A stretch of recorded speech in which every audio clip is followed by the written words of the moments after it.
This video from the Audubon Society of Portland shows a crow suffering through what experts call a horrible death. And they were just on the ground with their feet up in the air, just kind of like there. They couldn't even move. They were just, their feet were just, going up and down. Since Tuesday, more than a dozen crows have turned up dead in and around the Piedmont neighborhood of Northeast Portland.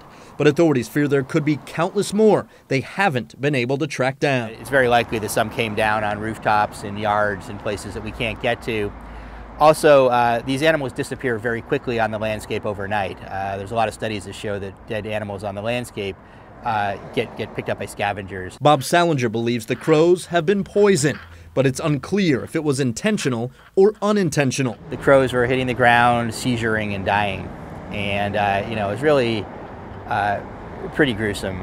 These crows are dying a very bad death. Adding to the concern is the risk of what Salinger calls secondary poisonings. It can get into pets. It can get into other wildlife. When you have dead animals lying around on the landscape, there's all kinds of animals that may pick those up and get poisoned as well, if in fact that's what's happening. Regardless of the cause, the mere sight of dying crows is unsettling for people who live and work in the neighborhood. It's kind of scary. I mean, you kind of want to know what's going on. Like, they're animals, you don't want them to get hurt.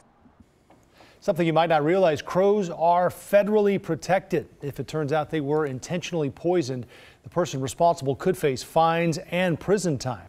The Audubon Society is offering a $1,000 reward for information in this case.